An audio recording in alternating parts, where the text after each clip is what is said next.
నమస్కారం. మన దేశం, మన చట్టం, మన హక్కులు. మీ అందరికీ మన ఛానల్కి స్వాగతం. ఈరోజు మనం మాట్లాడుకోబోయే టాపిక్ చాలా ఇంట్రెస్టింగ్గా ఉంటుంది. ఒక దేశాన్ని నడపాలి అంటే కొన్ని రూల్స్ కావాలి. ఆ రూల్స్ బుక్నే మనం కాన్స్టిట్యూషన్ అంటాం. కానీ ఈ బుక్ని రాయడానికి మన వాళ్ళు ఎంత కష్టపడ్డారు, ఎన్ని సంవత్సరాలు పట్టింది, అసలు ఆ ఐడియా ఎలా వచ్చింది అనేది ఈరోజు మనం ఒక కథలాగా తెలుసుకుందాం. మీరు కాంపిటేటివ్ ఎగ్జామ్స్కి ప్రిపేర్ అవుతున్నా లేదా ఒక నార్మల్ సిటిజన్ అయినా సరే ఈ హిస్టరీ ఖచ్చితంగా తెలుసుకోవాలి. వీడియో కొంచెం లెంతీగా ఉన్నా ఎక్కడా స్కిప్ చేయకుండా చూడండి. అసలు ఈ కాన్స్టిట్యూషన్ రాయాలి అనే ఆలోచన ఎప్పుడు స్టార్ట్ అయింది? 1934లో ఎంఎన్ రాయ్ అనే ఒక గొప్ప నాయకుడు మనకంటూ ఒక కాన్స్టిట్యూయెంట్ అసెంబ్లీ కావాలి అని డిమాండ్ చేశారు. అప్పట్లో బ్రిటిష్ వాళ్ళు మనల్ని పాలిస్తున్నారు కదా, వాళ్ళు మొదట్లో ఈ డిమాండ్ని పెద్దగా పట్టించుకోలేదు. కానీ 1940 ఆగస్ట్ ఆఫర్లో మొదటిసారిగా మన డిమాండ్ని యాక్సెప్ట్ చేశారు. ఆ తరువాత 1946లో క్యాబినెట్ మిషన్ ప్లాన్ ద్వారా ఈ అసెంబ్లీని ఫామ్ చేశారు. ఇక్కడ మీరు ఒక విషయం గమనించాలి. ఈ అసెంబ్లీలో ఉన్న మెంబర్స్ అందర్నీ డైరెక్ట్గా ప్రజలు ఎన్నుకోలేదు.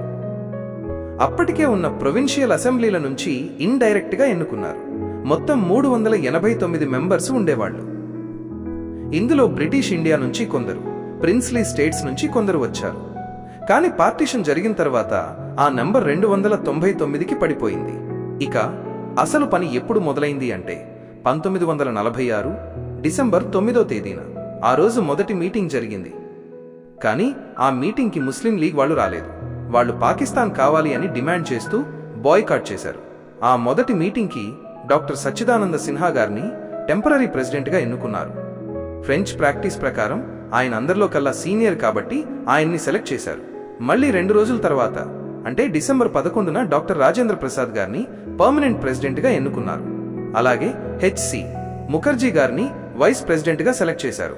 ఇక డిసెంబర్ 13న జవహర్లాల్ నెహ్రూ గారు ఒక ఇంపార్టెంట్ రిజల్యూషన్ పాస్ చేశారు. దాని పేరే ఆబ్జెక్టివ్ రిజల్యూషన్. అసలు మన చట్టం ఎలా ఉండాలి, మన దేశం ఫ్యూచర్లో ఎలా డెవలప్ అవ్వాలి అనే ఒక బేసిక్ విజన్ అందులో ఉంచారు. ఇదే ఆ తర్వాత మన ప్రియాంబుల్గా మారింది. ఈ బుక్ రాయడానికి చాలా కమిటీలు వేశారు. Advisory committee, union powers committee లాంటివి చాలా ఉన్నాయి. కానీ వీటన్నిటిలో కల్లా చాలా ఇంపార్టెంట్ అయినది డ్రాఫ్టింగ్ కమిటీ. 1947 ఆగస్టు 29న దీన్ని ఏర్పాటు చేశారు. దీనికి చైర్మన్ మన డాక్టర్ బిఆర్ అంబేద్కర్ గారు. ఆయనతో పాటు ఇంకో 6 మెంబర్సు ఈ కమిటీలో ఉన్నారు. వీళ్ల మెయిన్ డ్యూటీ ఏంటంటే మిగతా కమిటీలు ఇచ్చిన రిపోర్ట్స్ అన్నిటినీ బేస్ చేసుకుని ఒక ఫైనల్ డ్రాఫ్ట్ని రెడీ చేయడం. డాక్టర్ అంబేద్కర్ గారిని father of the Indian constitution అని ఎందుకు అంటారో ఇక్కడే మనకు అర్థమవుతుంది. ఆయన దాదాపు 60 దేశాల చట్టాలని స్టడీ చేసి మన దేశ పరిస్థితులకు ఏది కరెక్ట్గా సెట్ అవుతుందో ఆలోచించి ఈ డ్రాఫ్ట్ని ప్రిపేర్ చేశారు. మీకు తెలుసా ఈ ప్రాసెస్ అంతా కంప్లీట్ అవ్వడానికి ఎంత టైం పట్టిందో? ఖచ్చితంగా 2 సంవత్సరాల 11 నెలల 18 రోజులు పట్టింది. ఈ టైంలో అసెంబ్లీ మొత్తం 11 సార్లు మీట్ అయింది. వాళ్ళు ఊరికే ఒక రూమ్లో కూర్చుని రాసేయలేదు. ఫస్ట్ డ్రాఫ్ట్ని పబ్లిక్లో పెట్టి ప్రజల నుంచి, లాయర్స్ నుంచి, లీడర్స్ నుంచి సజెషన్స్ తీసుకున్నారు. ఏకంగా 7635 అమెండ్మెంట్స్ వస్తే అందులో దాదాపు సగం వాళ్ళు అసెంబ్లీలో డిస్కస్ చేశారు. ఒక్కొక్క పాయింట్ మీద గంటలు గంటలు చర్చలు జరిగేవి. దీన్ని బట్టి వాళ్ళు ఎంత డెడికేటెడ్గా పనిచేశారో మనం అర్థం చేసుకోవచ్చు. అలాగే ఇంకొక ఇంట్రెస్టింగ్ ఫ్యాక్ట్ ఏంటంటే మన ఒరిజినల్ కాన్స్టిట్యూషన్ని ప్రింట్ చేయలేదు లేదా టైప్ చేయలేదు, దాన్ని చేత్తో రాశారు. ప్రేమ్ బిహారీ నారాయణ్ రైజాదా అనే ఆయన ఇటాలిక్ స్టైల్లో తన చేత్తో ఎంతో అందంగా రాశారు. దీనికి ఆయన ₹1 కూడా తీసుకోలేదు. కానీ ప్రతి పేజీ కింద తన పేరు రాసుకునే పర్మిషన్ మాత్రం తీసుకున్నారు. ఇక ప్రతి పేజీకి డిజైన్స్ వేసి డెకరేట్ చేసింది శాంతినికేతన్కి చెందిన నందలాల్ బోస్ మరియు ఆయన స్టూడెంట్స్. ఇంత కష్టపడి ఫైనల్గా 1949 నవంబర్ 26న మన చట్టాన్ని అసెంబ్లీ అడాప్ట్ చేసుకుంది. ఆ రోజున అందులో 395 ఆర్టికల్స్, 8 షెడ్యూల్స్, 22 పార్ట్స్ ఉన్నాయి. ఆ రోజు నుంచే సిటిజన్షిప్, ఎలక్షన్స్ లాంటి కొన్ని ఆర్టికల్స్ అమల్లోకి వచ్చాయి. కానీ మొత్తం బుక్ మాత్రం ఆ రోజు నుంచి స్టార్ట్ అవ్వలేదు. దానికోసం వాళ్ళు ఇంకో 2 నెలలు వెయిట్ చేశారు. ఎందుకో తెలుసా? దాని వెనుక ఒక హిస్టారికల్ రీజన్ ఉంది.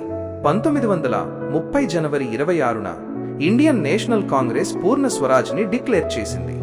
ఆ రోజుకి ఉన్న ఇంపార్టెన్స్ని గుర్తుపెట్టుకోవాలని 1950 జనవరి 26న మన రాజ్యాంగాన్ని పూర్తిగా అమలులోకి తెచ్చారు. ఆ రోజునే మనం రిపబ్లిక్ డేగా సెలబ్రేట్ చేసుకుంటాము.